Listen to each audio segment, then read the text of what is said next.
Easter egg day. All right. Happy Easter egg, stuffing Easter eggs there. Yes, that's right. Is the camera on? We had a It good is. turnout this morning. Is it streaming? And glad you guys can help That's out supposed with to the personal. Easter egg hunt. Brittany, really appreciate your help. Thank you. So we're going to start off singing a song, Be Thou My Vision. It's a beautiful song. Here we go.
So, can somebody tell me what the number one Easter egg candy was until chocolate became the most popular? Can somebody tell me what they think it is, Marie?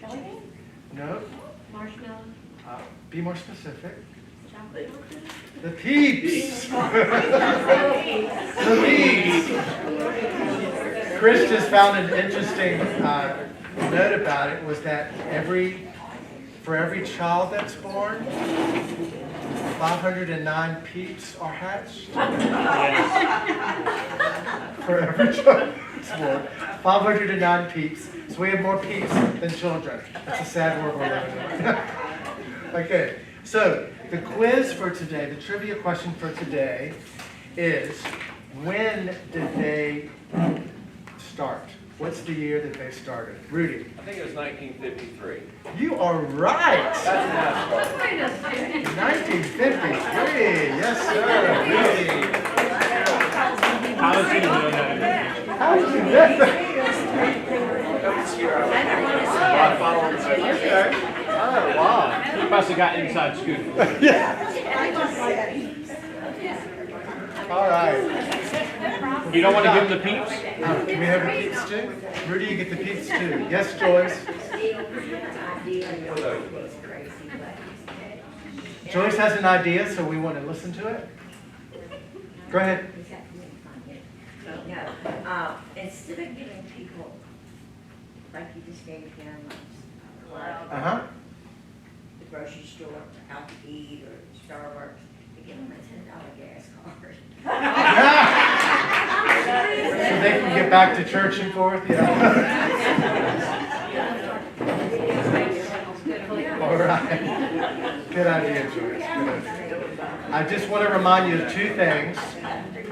This Sunday is the deadline to pay for your ticket to see the musical over at Regent, Smoke on the Mountain. It's a great musical. I think you'll really, really love it. We have 14 signed up so far, so I still have a couple more tickets. I actually have 6 more tickets, but we can get more if you would like to go. It's a great show.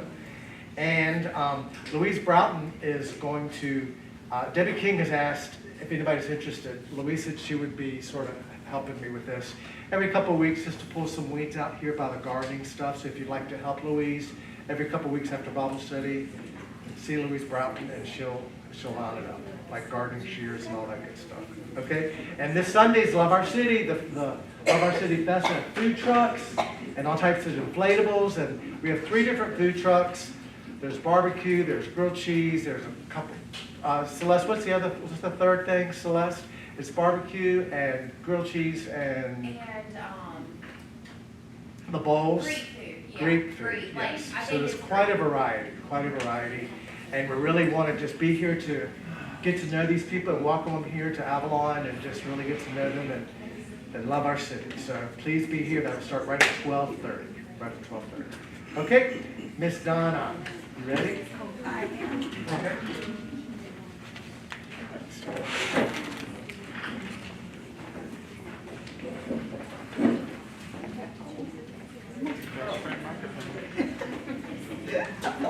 Okay. I have, this is about old people, sorry to say. For all those folks. Can't hear you. Hello? There you are. There it is. There, that's better, instead of it. Okay, you ready? Yeah. Okay. I have everything that I want as a teenager, only 6 years later. I don't have to go to school or work. I get an allowance every month. I have my own pad. I don't have a curfew. I have a driver's license and my own car. The people I hang around with are not scared of getting pregnant, and I don't have acne. Life is great. I changed my car from a horn to a gunshot sound. People get out of the way much faster. I did make it to the gym today. That makes 5 years in a row. I decided to stop calling the bathroom John and rename it the gym. I feel so much better saying I went to the gym this morning. Old age is coming at a really bad time. When I was a child, I thought nap time was a punishment.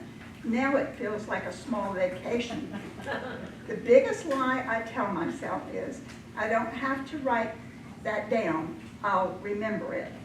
I don't have gray hair, I have wisdom highlights. I'm just very wise. If God wanted me to touch my toes, He wouldn't have put them on my knees. He would have put them on my knees. Last year I joined a support group for procrastination. We haven't met yet. Why do I have to press 1 for English when you just are going to transfer me to someone I can't understand anyway? Of course I talk to myself. Sometimes I need expert advice. At my age, getting lucky means walking into a room and remembering what came in there, what I came in there for. So it says, I think that's it. I should send this to, but right now I can't remember their names. This was just from the email that said I should send it to other people. But I don't remember their names. So, anyway. All right. When we complain about our current situations, we remain in it. When we praise God in the midst of difficulty, He raises us out of it. And this is just a little poem that someone wrote on the internet that I thought was really beautiful. It says, I woke up warm and safe in my bed while someone else heard bombs over their head. I jumped into a nice hot shower while someone else had lost all power. I hugged my family, we were all together, while others said goodbye, possibly forever.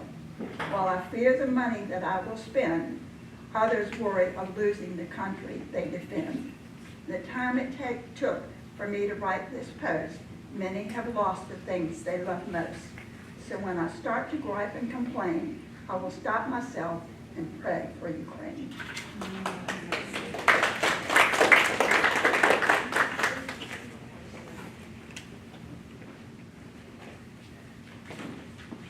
Thank you. That was a good reminder.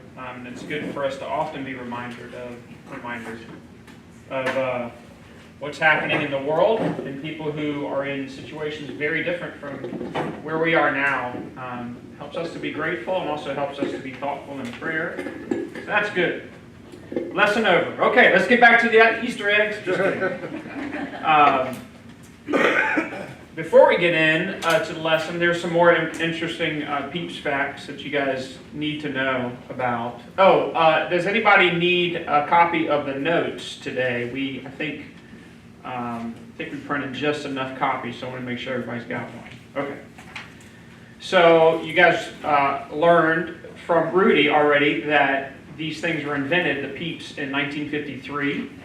And there's probably still a peep around that was invented back then. That's still edible, most likely, which is a bad sign. Like if there's food that can last 50 years and the bacteria doesn't even want it, then it's probably not the best for you. But yeah, that's what it is. It's the Easter version of the fruitcake.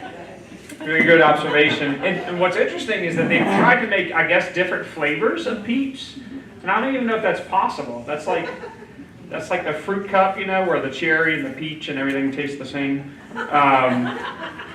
But in 55, so just 2 years later, they figured out to clip off the wings of there's two different types of Peeps. There's bunnies, and then there are chicks. And originally, the chicks had wings. So there's probably one of those still around, too. You guys know about for every baby, there's 509 Peeps that are hatched. Every 8 seconds, one baby is born in the U.S., and 509 are hatched. So every year, about 2 billion Peeps are produced, which is enough to circle the earth 2.5 times. Every year. Who is eating all of these Peeps? That's what I want to know. Rudy. Do you like them, Rudy? Do you eat them? Okay. Good. Remember when you do the Rice Krispie squares, there's a recipe where you use the Peeps for the marshmallow? Oh, so there's a Peep version of the Rice Krispie square, apparently. Good information. I'm glad you guys are like, man, I'm glad I came today. Now I know all this good stuff about Peeps. So welcome everybody online. We're online again for the first time in a couple weeks. So sorry about what you missed. It was vitally important information, and maybe we can email it to you, I don't know. But we're grateful that you're able to join with us today. We're talking about an ark today. You guys know about Noah's ark. You maybe didn't realize that David had an ark as well. Different kind of ark, but still, David had an ark. And before we get into it, let me ask you, when I say the word David, or the name David, what's the first thing pops in your mind? Okay, some of you have sons named David or family members named David. So thinking about this David in the Bible, okay, I heard Goliath. Psalm 23, okay. King David. The king, all right. Man after God's own heart. Man after God's own heart. So you read ahead of my lesson a little bit there. But that's where I was kind of leading. Many of us, when we're thinking of David, we're thinking of events that took place in his life. So you've got Goliath, you got him becoming king, you got Bathsheba and the sin there as well, you got the encounters that he has with Saul. But those aren't necessarily the things that God specifically remembers about David, at least in the way that the Holy Spirit had led those who were writing the New Testament, specifically Luke in the book of Acts, highlighting David's life. There's that aspect of him that we see in Acts 13:22. The speaker is Paul, actually, so Luke is recording what Paul says, and he's addressing this group of people who knew their Jewish history. And as he's doing that, he's preaching a message that would end on Christ, but in the process, he's reminding them of all of these great events of the past. Of course, these leaders, these Jewish leaders would have been well aware of David's life, that he was their hero, if you will. And so they would have known a lot of these details. And so Paul is wisely bringing that up as he's trying to help them understand about Jesus, how David was a foreshadowing of who Jesus was and what he would accomplish. And so he tells of how the Israelites wanted a king and they ended up choosing Saul. And then he says in verse 22, after removing Saul, he made David their king. Speaking of God, God testified concerning him, I have found David, son of Jesse, a man after my own heart. He will do everything I want him to do. Which I would love to have that type of compliment from the Holy Spirit itself as it worked through Paul as he's preaching there It's a huge compliment to know that you would want the same things that God wants. To desire the same things that God desires, if we had that type of perspective on everything around us in this world and the choices that we make, I think that would be something we could be very grateful for. It wouldn't make our life much easier, because you know how Jesus had God's perspective, but yet his life wasn't necessarily easy, but it was full of wisdom. The way we can look at this in our context today is knowing the difference between precepts and principles. If you have a heart after God's own heart, then you will know the principles of God more than just the precepts of God. Well, what's the difference between the two? A 35-mile-an-hour speed limit sign is a precept. What that means is it's a law, it's a rule. It's not dependent on context. It doesn't depend on what time of day it is that you drive by that sign, or unless it's like a school sign that's flashing. Maybe that's different. But a speed limit sign stays the same no matter how you feel that day, no matter what the weather's like that day. It still remains a precept. It doesn't change. Now, drive carefully. If you see that sign, then that is more of a principle. And that's something that you use judgment in deciding what that means, right? So depending on the environment, if it's snowing versus not, the time of day, driving carefully can change in terms of speed and all those other things as well. So when we talk about someone having a heart after God's, it's like you wouldn't even really need to give them very many precepts or laws because they already are thinking in the way that God thinks. And so principles require wisdom, and that's another blank there. So principles need to be applied with wisdom. And wisdom does not come easily unless it is granted to you upon God from on high immediately. Most of the time, though, God helps us to gain wisdom through the experiences that we have, oftentimes difficult experiences that we have. But people who have a heart after God care as much about the principles as they do about precepts. So we're not measuring ourselves with how closely we can get to crossing the line of God's law and still stay within the boundary of it. What we're more interested in is what's the heart of God's law? What's he after by telling us not to covet, or not to lie, or not to lust, or these are all things that, we know what the rule is, but why is that a rule? Why is that important? That's why, as we've been kind of studying through Exodus recently, and we're getting into the law now, as Moses comes down with the tablets from Mount Sinai, we're going to, over and over again, you're going to hear that the basis of all of these rules have to do with who we put before God, or what we put before God. It's all basically at the heart of every sin is some form of idolatry of someone or something that we desire more or pay more attention to than God himself. And so what we're trying to do, as we see the example of David, is to learn from how he was able to in good times and also in bad times when he had to repent of his sin, put God first in his life. We're going to see a good example of this kind of thing. Measuring ourselves by God's standard. We're going to see that in 2 Samuel 6, which is where we're going to spend our time today. So here's some background on this chapter in 2 Samuel. If you'll remember, when we moved from 1 Samuel, that was the period of David's life before he actually took the throne. Saul had been chasing him. It was kind of about Saul's kingdom in that first of Samuel's books. And now the 2 Samuel is about David's reign as king, because Saul dies right at the end of 1 Samuel. So we see how he mourns the loss of his best friend Jonathan and Saul in the battle. And then he takes the throne from there. We talked about that last week. And now David is the new king of Israel. Saul is now dead. The results of his life are still echoing through the land of Israel. In the last few years of Saul's reign, he was concerned about everything else but doing his job as king. Perhaps you've seen politicians do this every once in a while, where they're more interested in their poll numbers than they are what's good for the country, right? And so that's kind of how Saul veered as Israel's king. He started humble, he started looking for the good of the kingdom, but the longer he stayed in power and the more threatened he was by David in power, the more he was interested in protecting his reputation than he was protecting the kingdom itself. And so he let the things of God especially go neglected.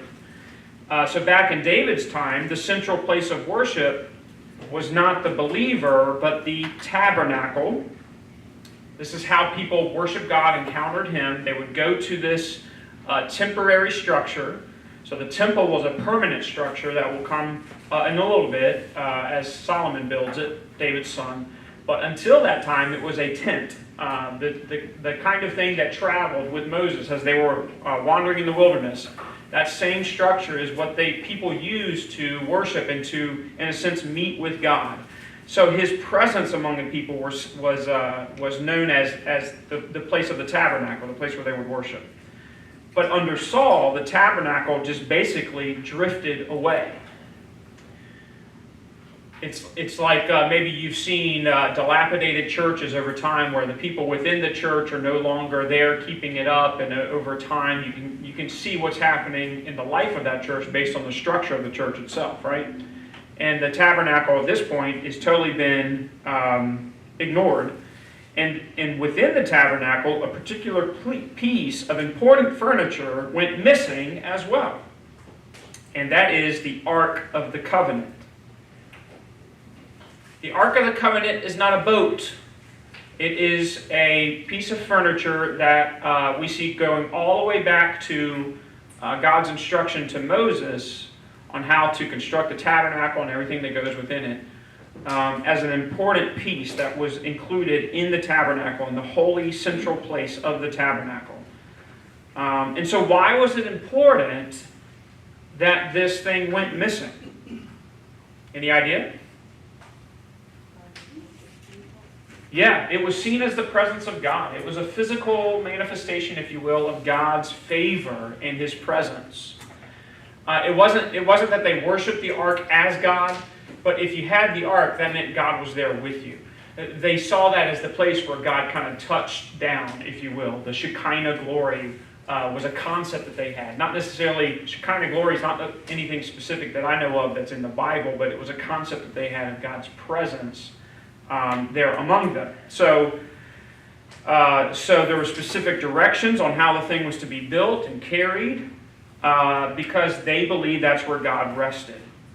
So basically, if the Ark of the Covenant is now gone from Israel, then what does that mean for God's presence? It means that the presence of God had departed as well.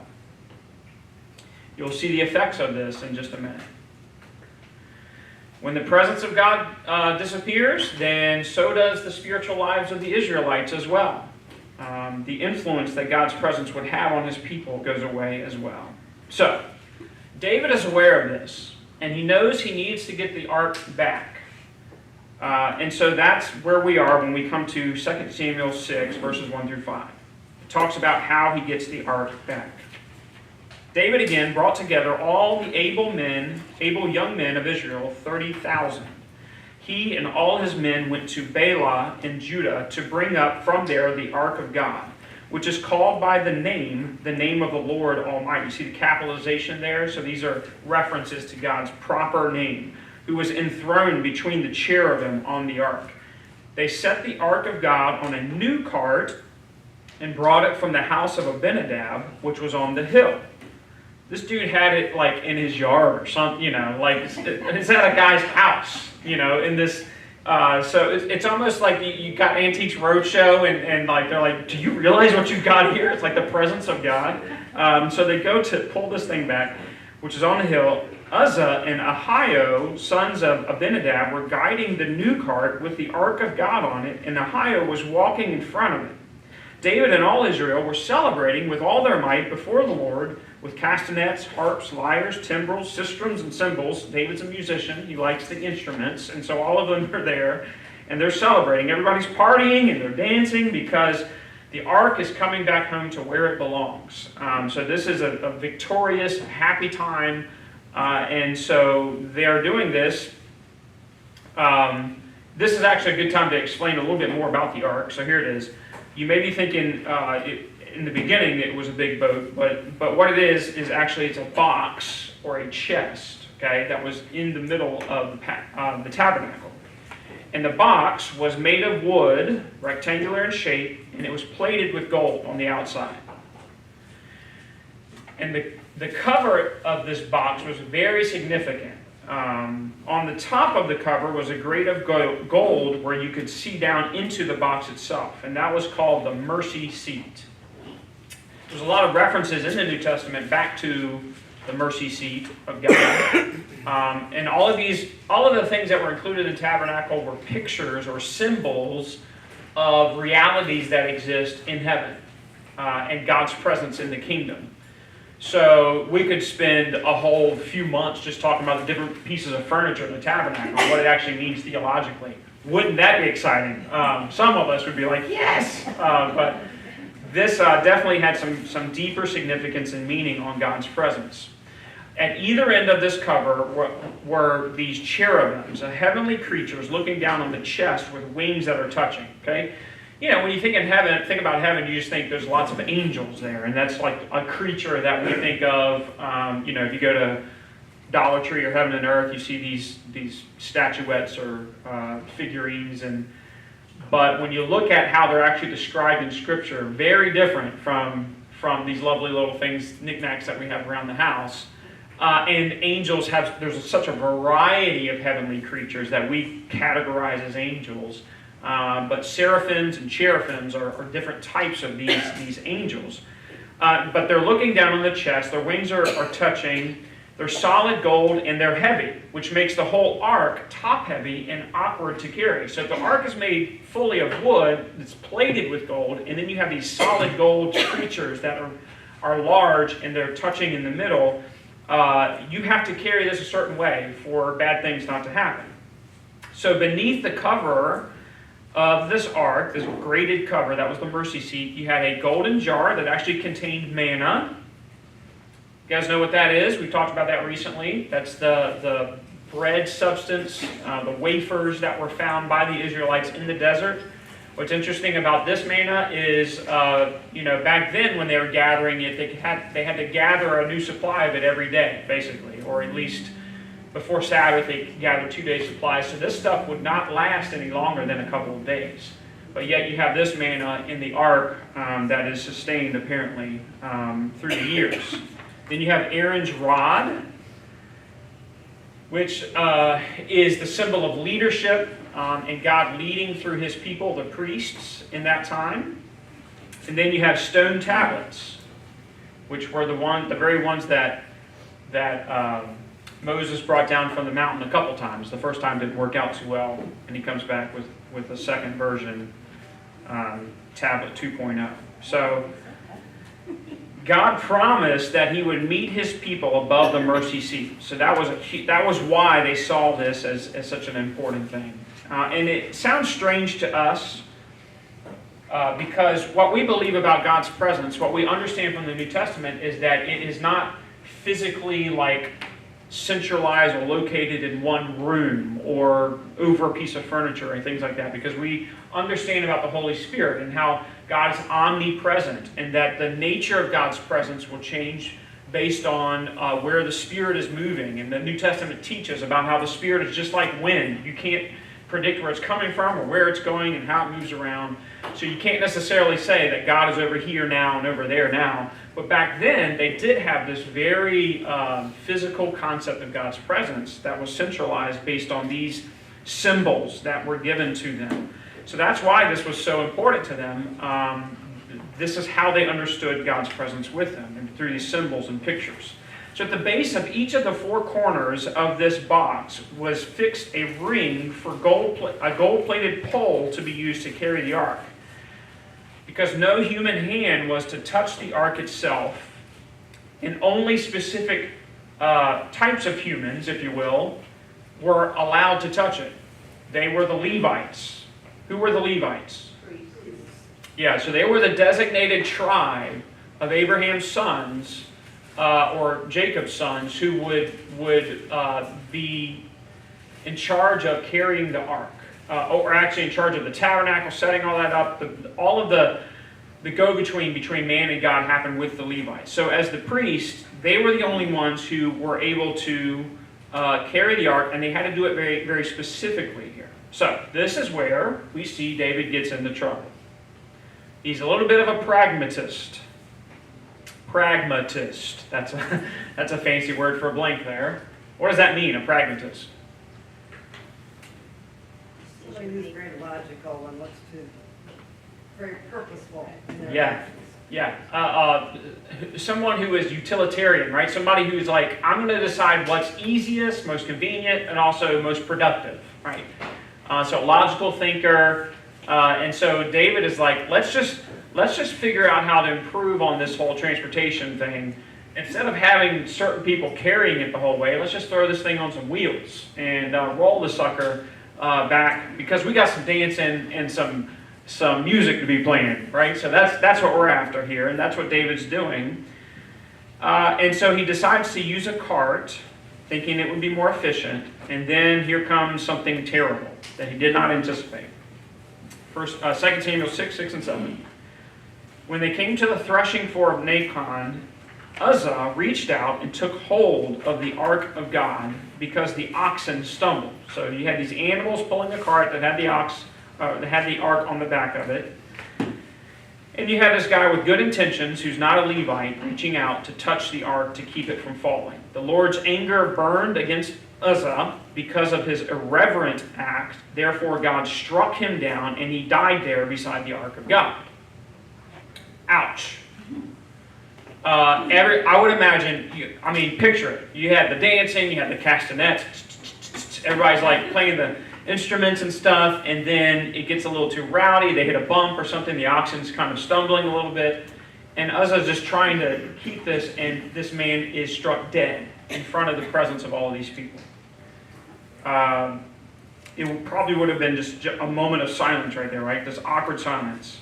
And all he's trying to do is study the ark. So his intention was good, right? If they had done it God's way, though, in the beginning, this never would have happened, okay? So here's the point. It is never the right time to do the wrong thing. It's never the right time to do the wrong thing.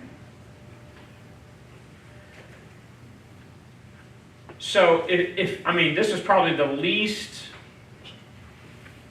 This is the least intentional type of sin that you could make, right? He was trying to do the right thing, but he ended up doing the wrong thing because they chose to do it the wrong way from the beginning, right? So David didn't take the time, and he didn't pay attention to Moses' teaching to know how important it was for them to have carried the ark the way that it did. He didn't respect the nature of God's holiness by choosing for the expediency of this cart. Well, that set Uzzah up for disaster regardless, right? So even though it would have been like the perfect time to touch the ark to keep it from falling to the ground, that's something that you would have done out of respect, it was still the wrong thing to do, because God said, don't touch the ark if you're not Levite. So for us, it's never the right time to do the wrong thing. Do nothing until it's the right thing, and then do the right thing with all your might. Okay? So if you're going to choose, whether or not to do something, if you know it's not the right thing, or if you even have a doubt about it being the right thing, then wait until you know it's right. And so here comes David's reaction. He reacts the same way that you and I would have reacted in that situation. He's angry because the Lord's wrath had broken out against Uzzah, and to this day that place is called Perez Uzzah. So the cart gets put before the horse. Sorry, that was bad. And David is actually getting mad at God when God is also mad at David, which is more important to notice here. Now, didn't we just see that David was described as a man after God's heart? So what's going on here? Well, it doesn't mean that he's perfect. It means that when things fall apart, when chips are down, he owns up to what happens. Okay? So David's an emotional guy. We've already kind of seen that happen in his life so far. And of course, his immediate reaction to what takes place here is this emotion of anger towards God. But he doesn't just lose himself in that. He checks himself, and we're going to see how he comes around in the way he needs to. As it continues, verse 9. David was afraid of the Lord that day, and he said, how can the ark of the Lord ever come to me? Now, we already talked about this, but the problem that started all of this was that David didn't do his homework. Homework is the blank. David didn't, what's that? It's already in there? Okay. Gave you a free one. And so it's easy for us to kind of be hard on David about something like this, but do we not do the same very often? Do we not kind of rush into things and decisions without really thinking about what God says about those things, seeking His guidance in some decisions that we make, just checking out the instructions on stuff like that? So the whole point is that when we begin to see things the way that God sees them, we become a person after His heart. Right? So David's heart is still being shaped into that. He's starting to understand something about God's holiness that maybe he didn't realize before. That God says what He means, and He means what He says. And His name will not be mocked, or even His presence. Like, it has to be respected to that level.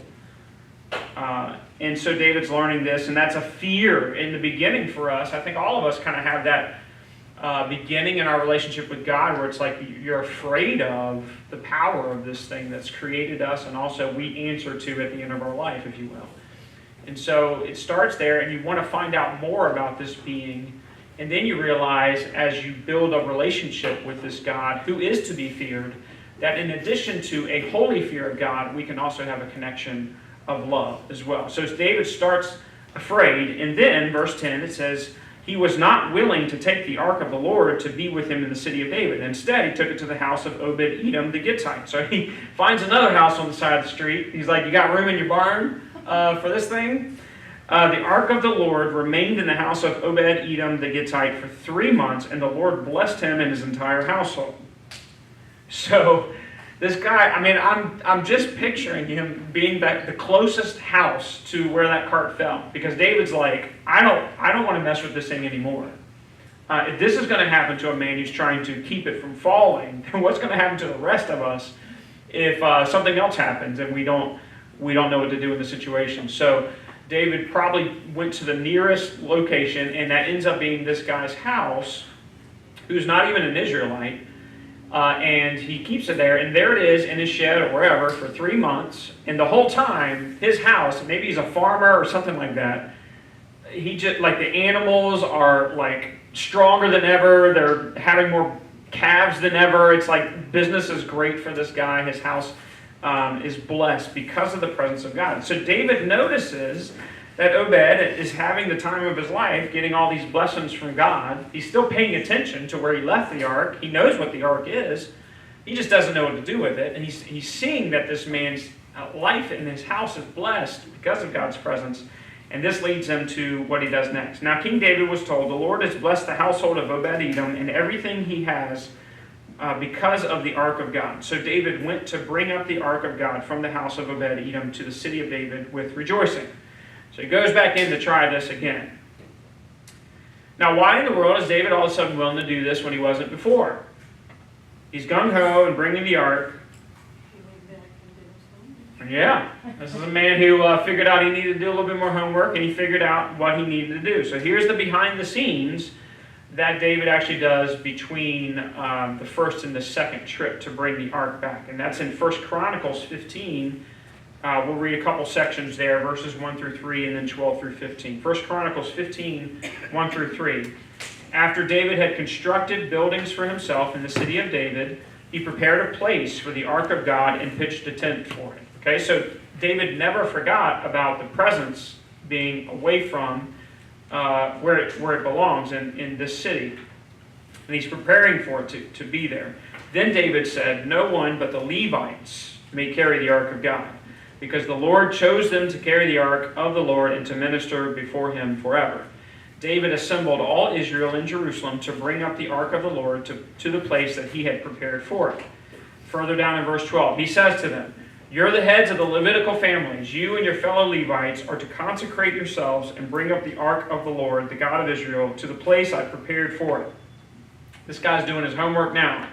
It was because you, the Levites, did not bring it up the first time that the Lord our God broke out in anger against us. We did not inquire of him about how to do it in the prescribed way.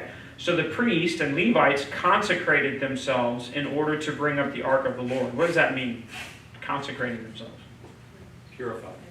Yeah, so there's ceremonial rituals that they'll do. There's washings they'll do, sacrifices that they will offer.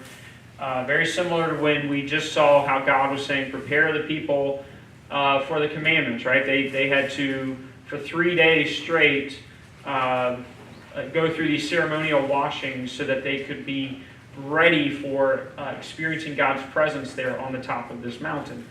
Every time you have these priests serving God in this physical way, there is this process they go through to prepare themselves. Now, is it anything about the water and the dirt, and if you have a stain on your robe, he blasts you, that kind of stuff? No, it's about reverence, right? It's about knowing where you're about to approach.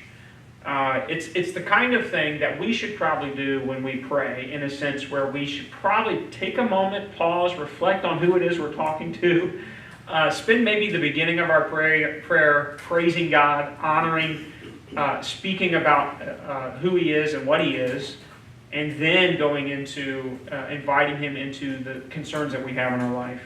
So there's that kind of approach toward God. And David is picking this up. He's developing a heart for this, and he's getting the Levites to do this now. And so verse 15, the Levites carried the ark of God with the poles on their shoulders as Moses had commanded in accordance with the word of the Lord. So David does his homework, realizes that what happened before happened because they didn't seek the Lord in the beginning, in the prescribed way. So it's the poles and the ringlets that drive us crazy in life, but the Lord is concerned about details. David didn't think details were that important, and he realized when it comes to the things of God, details are important. And I think for us, we need to just be reminded of that as well. What was it? What was the blank before that one? Seek the Lord. They didn't seek the Lord. And then details. So he does ultimately do these things precisely in God's way. So we're back to 2 Samuel 6, verses 13 through 15. Check this out, how careful they are. When those who were carrying the ark of the Lord had taken 6 steps, he sacrificed a bull and a fattened calf. 6 steps, sacrifice. 6 steps, sacrifice. I don't know exactly how long this distance was, but every 6 steps they stopped. Wearing a linen ephod, David was dancing before the Lord with all his might, while he and all Israel were bringing up the ark of the Lord with shouts and the sound of trumpets. So David's still, ever the worshiper, and doing what he knows he can do, and expressing his gratitude towards God. But you see, there's spirit here, and there's also truth here. And when we worship God, true worshipers worship in spirit and in truth. You see that example happening here with David and his joy, celebration, and then you also see the careful approach that they make in God's presence. So we see David's happy, but he's also free in his happy because obedience brings freedom. That's a blank there. Obedience brings freedom. So David thought he was having the best day and free to worship originally, but he hadn't really, he kind of presumed upon God's presence, if you will, and didn't do the homework of what it took to approach God in the way that he required. And so that brought fear. But once he did that, once he figured out what God's precepts were, then he could go back into the freedom of worshiping Him the way that he had previously. And so when the world says to us, don't worry about details, God's bigger than details and ringlets and poles and things like that, we need to understand that God does see the whole scene and puts our obedience to the test for us as well. So when you are free, the people who are not free will still have a problem with your freedom. And you'll see this happen next as we get into the second part of the chapter. Verse 16, as the ark of the Lord was entering the city of David, Michal, daughter of Saul, watched from a window. Now who's that? His wife. It was his first wife, the one that was granted to him, if you will, when he defeated Goliath by Saul. Right? So it's Saul's daughter. they had split originally. So I don't know if it's separation, divorce. I don't know how it would have been considered back in that time. But she had actually remarried another man, and then David brought her back into his family or his home after he became king. And so kind of a tricky relationship right now, right? And she's seeing what's happening here, and you can see a little bit of a disconnection between the two of them. When she saw King David leaping and dancing before the Lord, she despised him in her heart. They brought the ark of the Lord, set it in its place inside the tent that David had pitched for it, and David sacrificed burnt offerings, fellowship offerings before the Lord. Keep in mind also, tabernacle isn't completely rebuilt in the way that they had it before Saul kind of went in and let it become dilapidated. So this tent that David had produced was just a place for them to store the ark until the temple, if you will. After he had finished sacrificing the burnt offerings and fellowship offerings, he blessed the people in the name of the Lord Almighty. Then he gave a loaf of bread, a cake of dates, and a cake of raisins to each person in the whole crowd of Israelites, both men and women. And all the people went to their homes. When David returned home to bless his household, Michal, daughter of Saul, came out to meet him and said, "How the king of Israel has distinguished himself today," dripping with passive aggression and sarcasm. That was my interpretation there. Going around half naked in full view of the slave girls of his servants, as any vulgar fellow would. Well, that's a lovely greeting to come home to. So the first thing that happens, and I don't know if you've ever been in this situation where you come home and there's something off and you're like, I don't know what's going on here, but I'm in trouble. Maybe that's the way David is feeling at this point. And here's how David reacts. So this is like the example I was mentioning this on Sunday. Like, I wouldn't want my life to be recorded in the Bible. All the disagreements and arguments that I've had with my spouse, all of the bad decisions that I've made in trying to serve God, they're all kind of laid bare before us here. And you have this man as great as David. You get to see the reality of his life, even within this relationship that he had to his first wife. David says to Michal, "It was before the Lord who chose me rather than your father or anyone from his house when he appointed me ruler over the Lord's people Israel. I will celebrate before the Lord." Okay, so taking a jab at her dad, the in-law argument, if you will. I don't know if anybody's ever used that. "I will become even more undignified than this, and I will be humiliated in my own eyes. But by these slave girls you spoke of, I will be held in honor." We'd like to look at that and say, well, that's a kind thing for David to say. He's going to be willing to be undignified to worship God. But he's also taking a shot here. He's like, I'm not going to stop these women from praising this dance that I'm doing with my outer robe off. I will be held in honor. I'm the king of Israel. You need to respect that. And so Michal, daughter of Saul, had no children to the day of her death. Which means it was kind of a cold relationship between the two of them. So David's using sarcasm, but he's also stating truth.